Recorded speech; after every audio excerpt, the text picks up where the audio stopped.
Sugianti, Ibu Supatmi, yang saya hormati pula Bapak Ibu Guru SD Negeri Sugianti serta staf dan karyawan.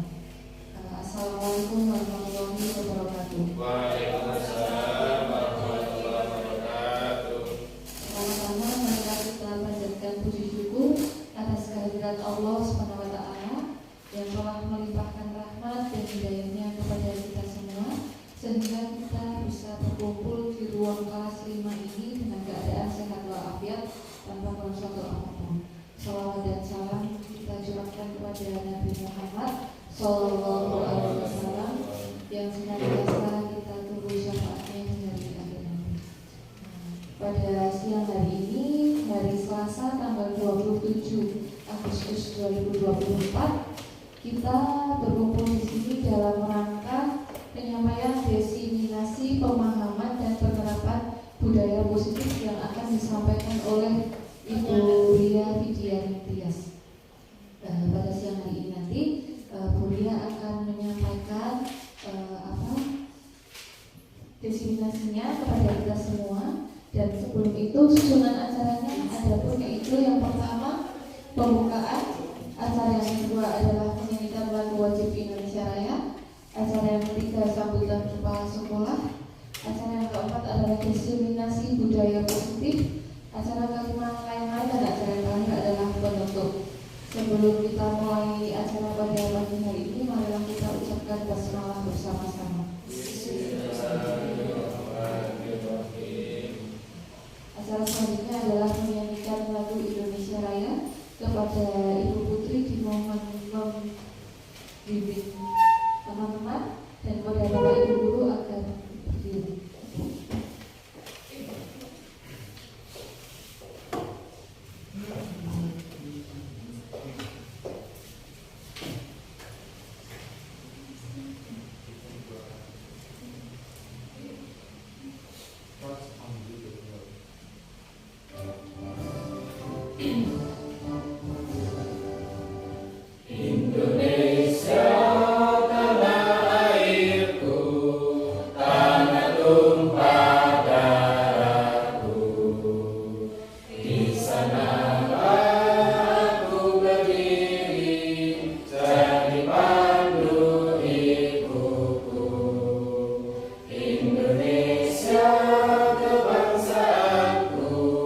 Bangsa dan tanah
kita pagi hari ini diberi kesempatan untuk bertemu dan berkumpul dalam keadaan sehat walafiat. Salawat dan salam kita haturkan pada junjungan kita Nabi Agung Nabi Muhammad SAW beserta sahabat dan kerabatnya yang kita nantikan di hari akhir nanti. Bapak, Ibu guru dan karyawan SD Negeri Giyanti yang saya hormati, saya di sini mewakili Ibu Supatmi SPDSD selaku Kepala Sekolah SD Negeri Giyanti yang pada hari ini baru kegiatan ada rapat dinas. Hari ini ada kegiatan dari Bu Ria Widiani Tias, yaitu tentang penyampaian materi mengenai diseminasi pemahaman dan penerapan budaya positif. Siang hari ini mudah-mudahan dalam penyampaian materi Ibu Ria Widiani Tias dapat berjalan dengan lancar dari awal sampai akhir dan sukses. Kemudian kita semuanya bisa mendengarkan, bisa mengikuti dari awal sampai akhir, dan kita bisa menerapkan dalam kegiatan sehari-hari di lingkungan sekolah maupun di lingkungan masyarakat. Dan yang terakhir mungkin kegiatan dalam penyampaian Ibu Ria Widiani Tias diberi kemudahan, sukses, kemudian semuanya dapat berjalan dengan lancar. Mungkin dari saya sampaikan cuma itu. Bila ada salah kata, saya mohon maaf. Wabillahi taufiq wal hidayah. Wassalamualaikum warahmatullahi wabarakatuh. Waalaikumsalam warahmatullahi wabarakatuh. Terima kasih kepada Ibu Tri Widiati atas sambutan yang diberikan. Acara yang selanjutnya adalah penyampaian diseminasi pemahaman dan penerapan budaya positif oleh Ibu Ria Widiani Tias. Kepada Ibu Ria Widiani Tias kami persilakan. Terima kasih. Assalamualaikum warahmatullahi wabarakatuh. Waalaikumsalam warahmatullahi wabarakatuh. Yang saya hormati Bapak Ibu Guru SD Negeri Giyanti, terima kasih atas waktunya untuk mendengarkan diseminasi pemahaman dan penerapan budaya positif. Di sini saya akan menyampaikan rancangan tindakan aksi nyata saya tentang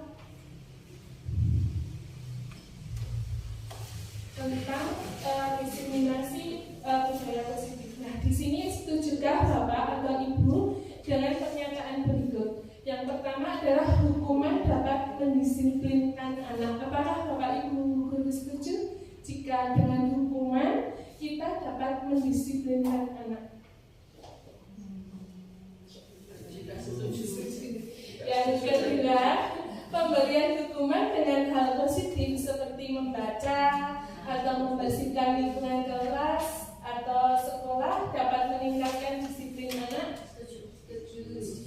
Kalau yang ketiga, apakah memberi penghargaan dapat meningkatkan motivasi belajar siswa?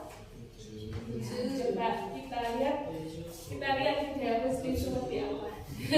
Nah, latar belakang dari sini, murid itu tidak suka dengan yang namanya peraturan, karena selama ini jika mereka melakukan pelanggaran maka akan mendapatkan hukuman dan cenderung akan mempermalukan dirinya. Itu dari latar belakang yang kita pahami.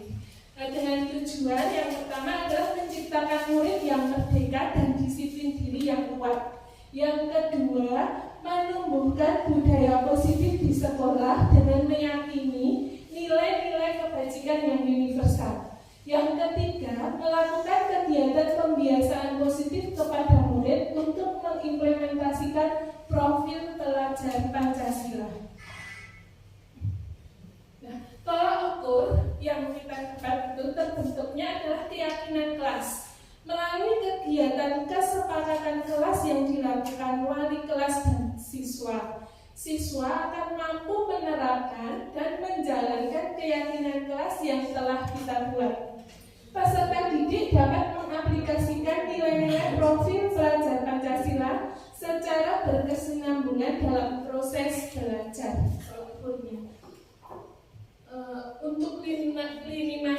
tindakan yang kita lakukan adalah yang pertama adalah kita meminta izin kepala sekolah untuk mendiseminasikan bersama rekan guru tentang pentingnya penanaman budaya positif dan keyakinan kelas di sekolah. Yang kedua, mengumpulkan rekan guru untuk melakukan diseminasi pemahaman materi budaya positif. Yang ketiga, berkoordinator dan berkolaborasi dengan wali kelas di kelas masing-masing. Yang keempat, guru memfasilitasi peserta didik untuk membuat kesepakatan kelas. Kesepakatan kelas yang telah disepakati selanjutnya ditandatangani oleh warga kelas dan dipasang di dinding. Yang kelima adalah memantau, merefleksi, dan mengevaluasi keyakinan kelas yang telah kita buat. Nah, dukungan yang kita butuhkan adalah dukungan dari yang pertama adalah dukungan dari kepala sekolah, rekan guru, murid, agar tindakan yang telah disusun dapat dilakukan secara lancar dan menyeluruh. Yang kedua, sarana dan prasarana untuk menumbuhkan budaya positif di sekolah. Yang ketiga, dukungan dari orang tua atau wali murid dan komite untuk mendukung dalam melakukan budaya positif di sekolah. Nah, di sini selamat datang Bapak Ibu guru hebat. Mari pada kesempatan hari ini kita berkolaborasi saling mendukung demi mewujudkan disiplin positif di SD Negeri Giyanti Temanggung. Tujuannya dari disiplin positif tadi kita memahami tentang konsep-konsep kunci dalam modul budaya positif, yaitu perubahan paradigma belajar, disiplin positif, motivasi perilaku manusia, kebutuhan dasar, posisi kontrol restitusi, keyakinan, dan segitiga restitusi. Nah, pengalaman dan pembelajaran yang Anda dapat setelah menerapkan konsep-konsep kunci tersebut, baik di kelas atau di rumah. Nah, konsep utama dari modul budaya positif yaitu ada 8 ya. Konsep utamanya yang pertama adalah perubahan paradigma belajar. Yang kedua, disiplin positif. Yang ketiga, nilai-nilai kebajikan. Yang keempat, kebutuhan dasar manusia. Yang kelima, motivasi perilaku manusia. Yang kelima, posisi kontrol guru. Yang keenam adalah keyakinan, ketujuh keyakinan kelas, dan yang kedelapan adalah segitiga restitusi. Nah, yang pertama adalah pembelajaran dengan paradigma baru.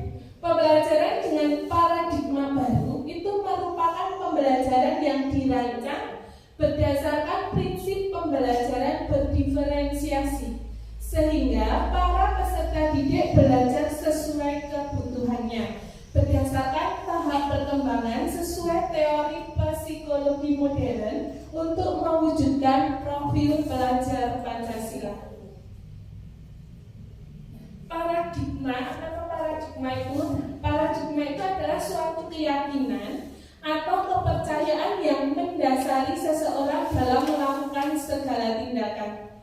Selain itu, hadirnya paradigma juga dapat mempengaruhi manusia dalam hal berpikir dan bersikap terhadap semua hal.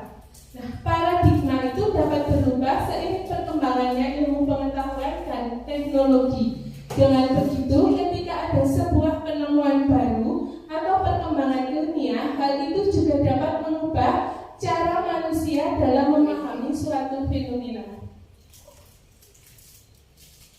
Respon dan teori kontrol. Nah, di sini ada miskonsepsi tentang teori kontrol. Yang pertama adalah ilusi guru mengontrol murid.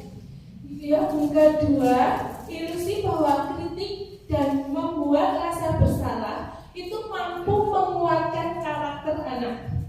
Ilusi bahwa semua penguatan positif efektif dan bermanfaat. Nah, di sini ilusi bahwa orang dewasa itu berhak memaksa. Itu adalah miskonsepsi tentang teori kontrol.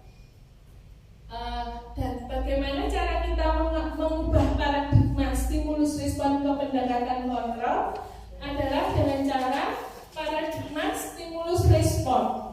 Dengan mengubah paradigma, kita sebagai pendidik dari stimulus respon ke teori kontrol, kita menjadi lebih humanis dalam memandang seseorang. Sebagai contoh bahwa pendidik itu tidak langsung menyalahkan sikap murid yang kurang baik.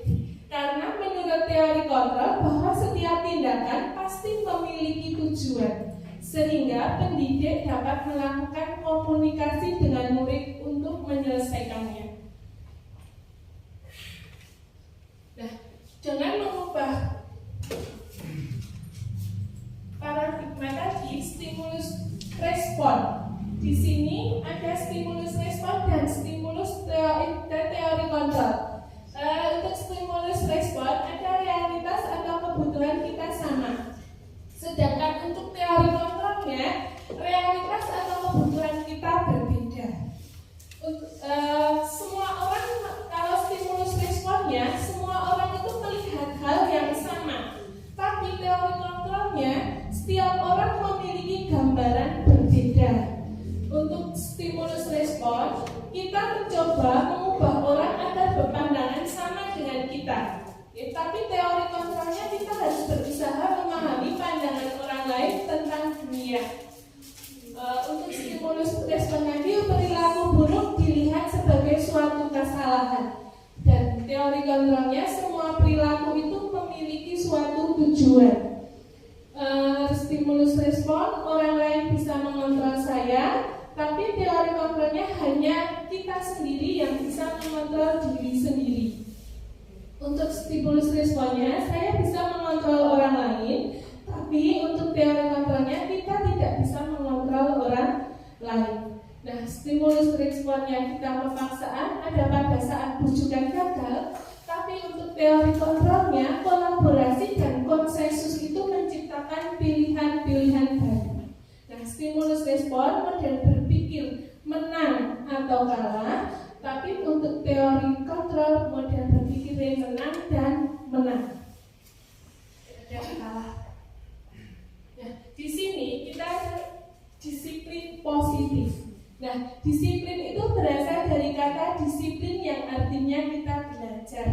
Dalam budaya kita, makna kata disiplin dimaknai menjadi suatu yang dilakukan seseorang pada orang lain untuk mendapatkan kepatuhan. Kita cenderung menghubungkan kata disiplin dengan ketidaknyamanan. Sebagai pendidik, tujuan kita adalah menciptakan peserta didik yang memiliki disiplin diri, sehingga mereka bisa berperilaku dengan mengacu pada nilai-nilai kebajikan universal dan memiliki motivasi intrinsik bukan eksplisit. Nah, disiplin positif di sini merupakan salah satu cara penerapan disiplin yang bertujuan untuk menumbuhkan kesadaran serta memberdayakan anak untuk melakukan sesuatu tanpa sokokan, ancaman maupun hukuman. Jadi selama ini kita sekarang tidak melakukan hukuman atau ancaman dengan anak didik kita.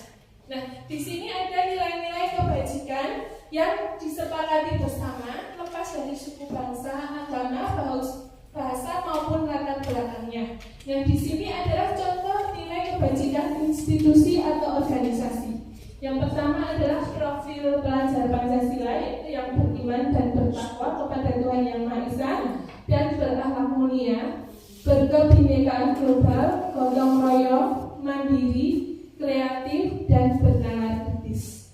Nah, di sini Ibu Primary Years Program atau PYP, yaitu kita toleransi, rasa hormat, integritas, mandiri, menghargai, antusias, empati, keinginan tangan, kreativitas, kerjasama, percaya diri, dan komitmen. Nah, keterampilan hidup atau life skill dapat dipercaya, luruh hati, pendengar yang adil, tidak merendahkan orang lain, dan memberikan yang terbaik dari diri. Itu adalah nilai dari kebajikan. Nah, merdeka itu menurut Ki Hajatewantoro itu merdeka itu artinya tidak hanya terlepas tetapi juga cakap untuk memerintah diri sendiri. Nah, di sini adalah kebutuhan dasar manusia. Ada power, freedom, belonging, ada survival, dan fun. Nah, kebutuhan dasar manusia itu adalah segala sesuatu yang kita lakukan untuk mendapatkan apa yang kita inginkan. Seluruh tindakan yang kita lakukan memiliki tujuan tertentu, dan semua usaha itu terbaik yang kita lakukan adalah dalam rangka agar kebutuhan dasar kita terpenuhi dengan baik. Itu adalah kebutuhan dasar kita sebagai manusia. Nah, 5 kebutuhan dasar manusia itu yang pertama adalah kita bertahan hidup, kasih sayang dan rasa diterima, penguasaan, kebebasan dan kesenangan. Nah, bertahan hidup itu kita harus memiliki pakaian, makanan, tempat tinggal, keamanan, dan kesehatan. Untuk kasih sayang dan rasa diterima, yaitu rasa diterima, dipedulikan, kasih sayang, saling berbagi, kerjasama, menjadi bagian dari kelompok. Nah, untuk penguasaan, harga diri, keinginan untuk dianggap, memimpin, berprestasi, diakui dan didengarkan. Untuk kebebasannya, kita harus mandiri, memiliki pilihan untuk mencoba hal baru, mampu mengendalikan arah dirinya. Yang kesenangan, kita bisa bermain, bercanda humor, tertawa, mencari kesenangan, antusiasme, kuliner, healing, wisata, itu adalah kebutuhan kesenangan. Dan ini adalah 5 kebutuhan dasar manusia yang harus kita miliki. Oke, nah, motivasi perilaku manusia. Motivasi merupakan dorongan yang timbul dari seseorang secara sadar atau tidak sadar untuk melakukan suatu tindakan dengan tujuan tertentu. Yang pertama adalah untuk menghindari ketidaknyamanan dan hukuman. Itu adalah motivasi ekstrinsik. Juga untuk mendapatkan penghargaan atau imbalan dari orang lain.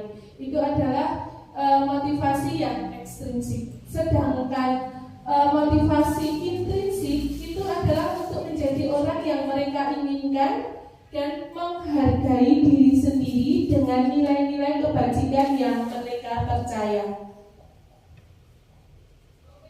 Nah, sekarang untuk biar nggak ngantuk buat rata-rata, kita eksperimen bersama-sama, oke? Mengerikkan diri, tarik dulu. Mau tidur mau milih? Bosan mau ibu yang beli.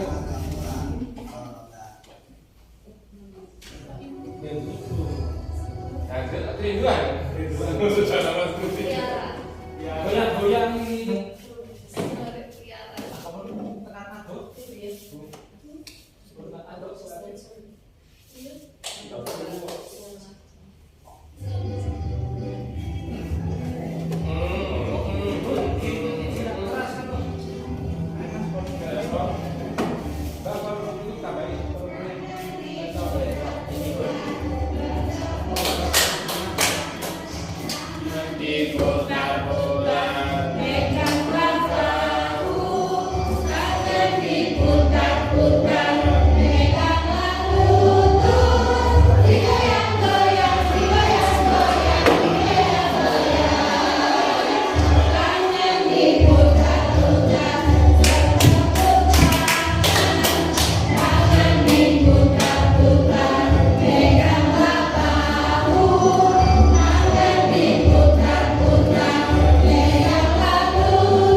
dinamakan identitas gagal. Yang pertama adalah menyakitkan.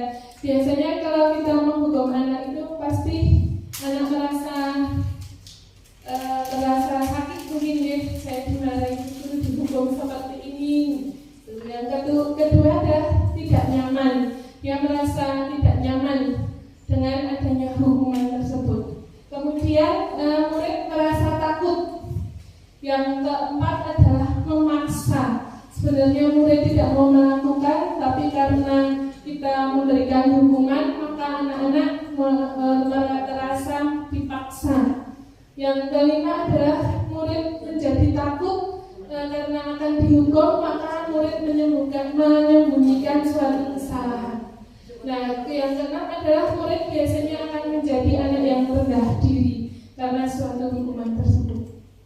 Yang kedua adalah yang tadi penghargaan. Kita memberikan penghargaan itu ternyata identitas yang gagal juga. Kenapa? Karena itu adalah tidak efektif. Yang kedua adalah bisa merusak hubungan atau iri hati. Yang ketiga adalah mematikan kreativitas, karena kalau tanpa penghargaan kita tidak akan melaksanakan apa yang menjadi kewajiban kita atau tugas kita. Yang keempat adalah menurunkan kualitas kita. Biasanya kalau kita sudah mendapat penghargaan, saya sudah pernah mendapat, jadi kita pasti akan turun kualitasnya. Yang kelima adalah menghukum dengan sistem ranking. Makanya kenapa kok sekarang tidak ada ranking itu karena anak-anak mungkin dengan ranking, kamu ranking paling terakhir, anak pasti sudah merasa sudah diri gitu. Nah, di situ yang keenam adalah merampas hak menghargai dirinya. Jadi merasa kalau kita memberikan penghargaan, kita merampas hak untuk menghargai dari murid kita sendiri. Nah, konsep disiplin itu dengan identitas yang sukses itu bagaimana, yaitu konsekuensinya untuk penguatan jangka panjang. Yang kedua adalah perlu monitoring yang berkelanjutan, adanya stimulus dan respon. Yang keempat adalah murid menghormati peraturan, itu konsekuensinya. Yang kelima adalah murid ternyata kehilangan waktu untuk merenungi kesalahannya. Jadi konsekuensi dari kita tadi untuk memberikan hukuman itu konsekuensinya adalah penguatan jangka pendek. Juga ternyata murid kita itu kehilangan waktu untuk merenungi apa kesalahan kita. Nah, dan di sini yang kita konsep disiplin yang benar itu adalah yang sukses adalah dengan restitusi ya. Jadi murid itu bisa bertanggung jawab atas perilakunya. Juga yang kedua adalah fokus pada pemecahan masalah dalam jangka panjang. Yang ketiga, murid itu bisa menghormati dirinya dan juga orang lain. Yang keempat, teori kontrol, dirinya sendiri yang memegang kontrol. Yang kelima, murid itu bersemangat dalam memperbaiki kesalahan. Nah, konsep dari disiplin pendekatan restitusi tadi adalah pengertian restitusi itu apa? Nah, restitusi itu adalah proses menciptakan kondisi bagi murid untuk memperbaiki kesalahan mereka sehingga mereka bisa kembali pada kelompok mereka dengan karakter yang lebih kuat. Nah, ciri-ciri dari restitusi itu apa? Yang pertama adalah bukan menebus kesalahan, namun belajar dari kesalahan itu tadi. Jadi bukan menebus dengan hukuman, tapi dia belajar dari kesalahan yang telah dia perbuat. Yang kedua adalah memperbaiki hubungan kita dengan murid adalah dengan cara yang menemukan suatu permasalahan. Yang ketiga adalah tawaran, tapi bukan paksaan. Kita menawarkan kepada murid bagaimana jika kalian melakukan sesuatu perbuatan yang salah, itu bagaimana cara kita menyikapinya, bukan suatu paksaan, tapi menawarkan bahwa itu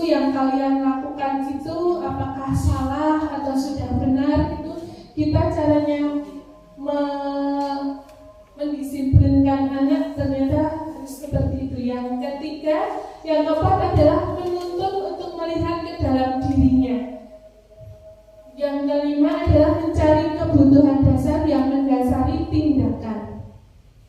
Yang keenam, fokus pada karakter tapi bukan dengan tindakan.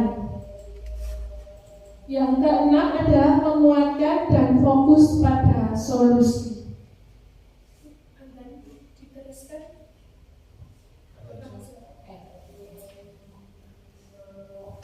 Nah, ini adalah perbedaan contoh kasus siswa yang sering tidak mengerjakan PR. Yang pertama adalah hukuman. Guru menghukum siswa hormat selama 10 menit karena dia tidak mengerjakan PR. Yang kedua, guru marah dan siswa menjadi takut.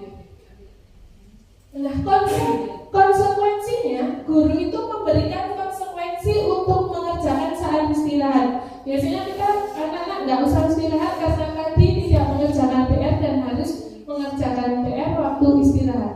Nah, guru tegas dan siswa menghormati peraturan. Tapi dengan restitusi, guru akan menanyakan keyakinan kelas apa atau dirinya dan membantu siswa dalam menyelesaikan masalah. Jadi keyakinan kelas apa yang telah kita lakukan dan telah kalian langgar itu dengan cara kita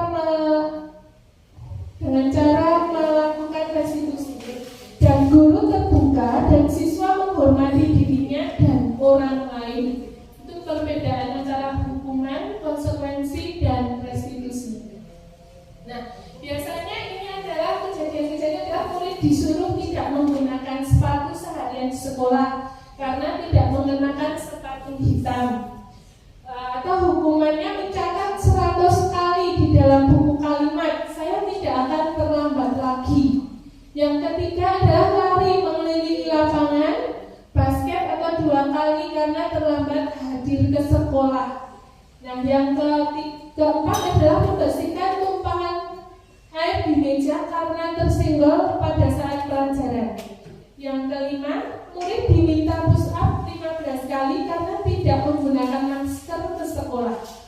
Yang keenam, menggantikan kertas tugas teman yang telah dicoret-coret. Nah, ini adalah salah satu contoh hukuman-hukuman yang selalu kita laksanakan. Ya. Nah, ini adalah contoh 5 posisi kontrol restitusi itu ada apa saja. Yang pertama adalah penghukum. Yang kedua adalah pembuat merasa bersalah. Yang ketiga adalah teman. Yang keempat pemantau, dan yang kelima adalah manajer. Nah, yang kita lakukan, yang seharusnya kita lakukan adalah kita harus sebagai manajer, bukan penghukum, bukan tadi. Apa yang akan Bapak Ibu Guru lakukan jika mendapati siswa kita melanggar aturan atau melakukan sesuatu hal yang tidak semestinya? Coba apa yang Bapak Ibu lakukan?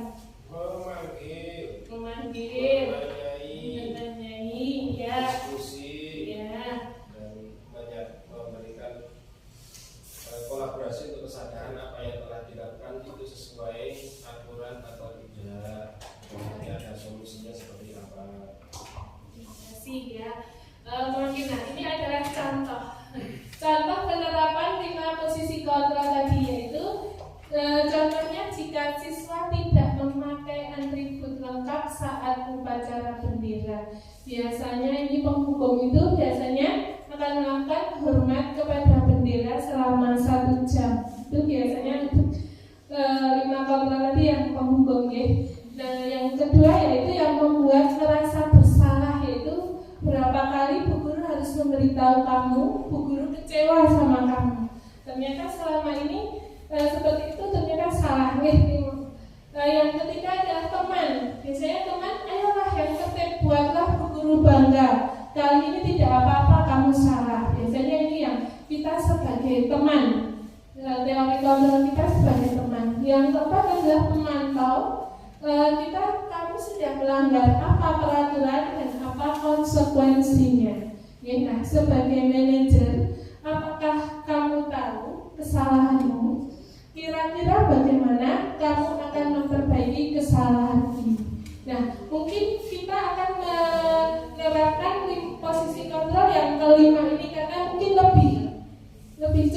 lebih halus dan lebih mengenal untuk anak-anak. Nah, posisi kontrolnya itu adalah kamu tidak benar-benar melakukannya. Yang kedua, apa rencanamu untuk menyelesaikan masalah ini?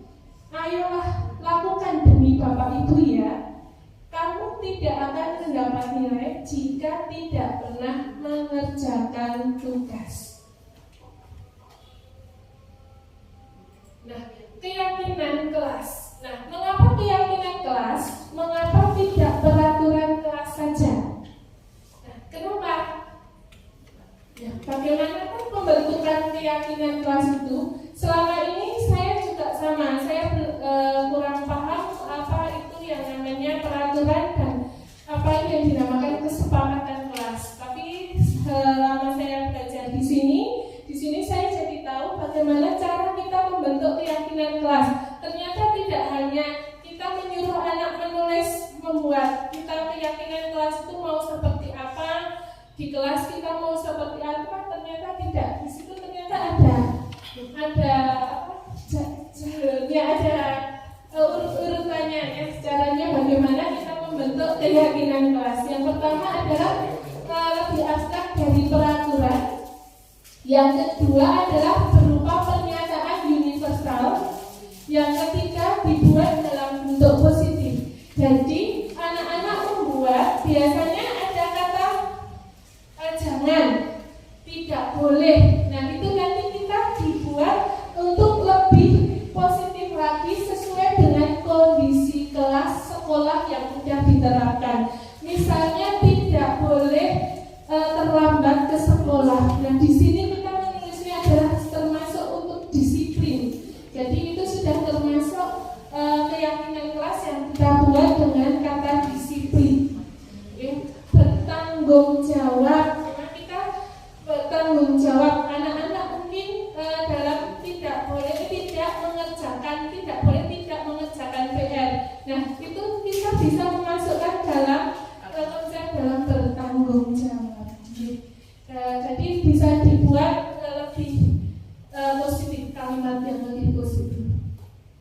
Nah, dalam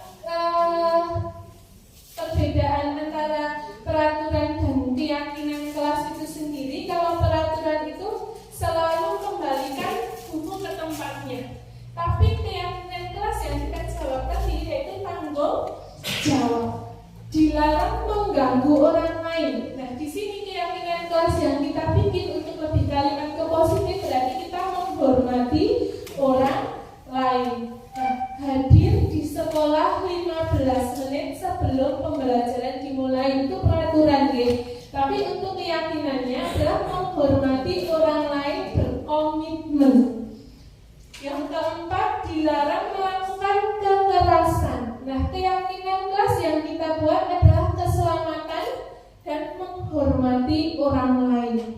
Yang kelima, dilarang menggunakan narkoba. Di sini keyakinan kelas kita adalah kesehatan.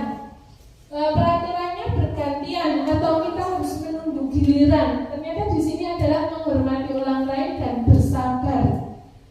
Peraturannya menggunakan masker. Keyakinan kelasnya adalah kesehatan dan keselamatan. Jangan berlari di kelas atau koridor adalah untuk keselamatan dan keamanan diri kita sendiri. Jadi kita membuat keyakinan kelas itu ternyata harus menggunakan kata-kata yang lebih positif untuk anak-anak. Jangan menggunakan kata jangan, tidak boleh, tidak ternyata. Ini adalah salah satu contoh saya membuat keyakinan kelas 5. Saya berkolaborasi dengan anak-anak membuat keyakinan yang kita bikin.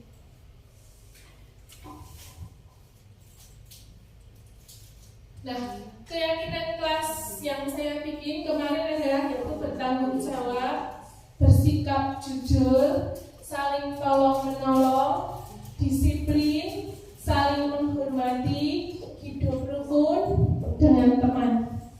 Dari keyakinan kelas tadi kita menggunakan segitiga restitusi jika memang ada anak yang melanggar tentang keyakinan kelas tadi. Nah, di segitiga restitusi itu adalah suatu proses dialog yang dijalankan oleh guru agar dapat menghasilkan murid yang mandiri dan bertanggung jawab.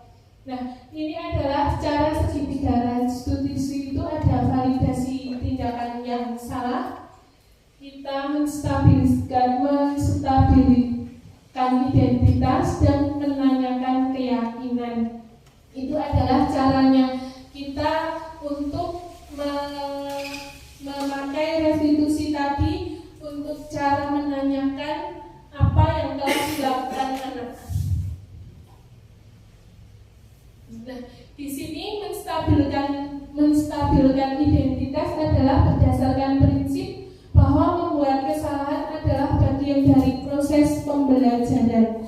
Yang pertama adalah berbuat salah itu tidak apa-apa, karena tidak ada manusia yang sempurna. Bisa dengan kata-kata seperti itu untuk anak-anak yang telah melanggar keyakinan kelas yang telah kita buat. Oke. Yang ketiga, saya juga pernah melakukan kesalahan seperti itu. Mari kita bisa menyelesaikan permasalahan itu secara bersama-sama.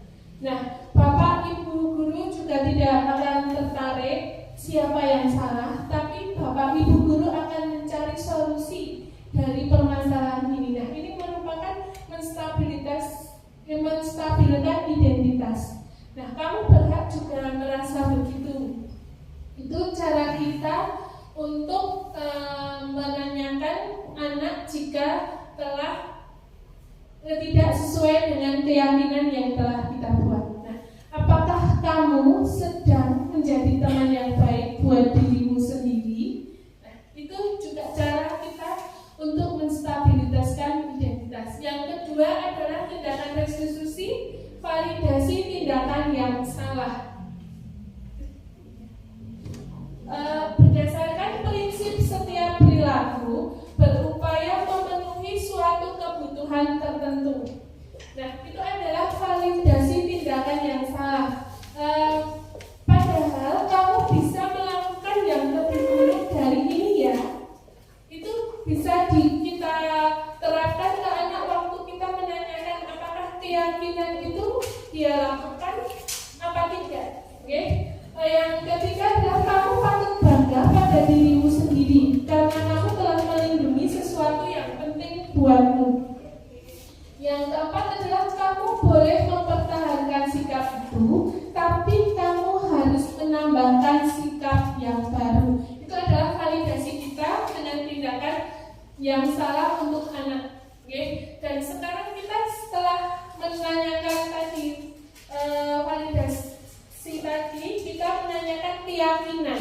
Setelah kita bertanya tadi, kita menanyakan keyakinan. Nah, berdasarkan prinsip teori kontrol bahwa pada dasarnya kita termotivasi secara intrinsik. Nah, apa keyakinan kelas yang telah kita sepakati bersama? Jadi setelah tadi kita yang pertama menstabiliskan validasi, yang ketiga adalah kita menanyakan suatu keyakinan yang telah kita buat. Nah, apa nilai-nilai umum yang kita telah sepakati? Dan yang ketiga, apa bayangan kita tentang kelas yang ideal? Di sini penutup dalam penerapan program disiplin positif, hendaknya guru memiliki standar kepribadian profesional dan sosial yang baik, di mana guru mampu merefleksi dirinya dalam posisi kontrol saat ini. Bagaimana perjalanan dirinya sebagai among atau sebagai manajer yang menuntut murid-muridnya menjadi insan yang mandiri, merdeka, dan bertanggung jawab. Nah, mungkin ini diseminasi yang saya sampaikan tentang budaya positif sekolah. Semoga apa yang saya sampaikan bisa bermanfaat bagi Bapak Ibu semuanya. Terima kasih atas waktu yang telah disempatkan Bapak Ibu. Billahi taufiq wal hidayah. Wassalamualaikum warahmatullahi wabarakatuh. Waalaikumsalam.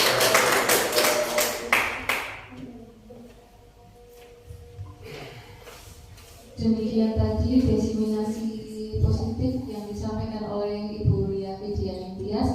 Terima kasih atas pengetahuannya, ilmunya kepada kita, sehingga kita bisa mengerti bagaimana contohnya seperti hubungan positif, juga untuk membangkitkan semangat anak-anak biar anak tidak rendah diri, itu bagaimana sangat bermanfaat untuk kita sebagai pendidik. Semoga kita bisa menerapkannya di sekolah kita sehingga baik untuk kemajuan sekolah kita. Terima kasih kepada Ibu Ria Fidian. Mungkin itu saja acara pada siang hari ini.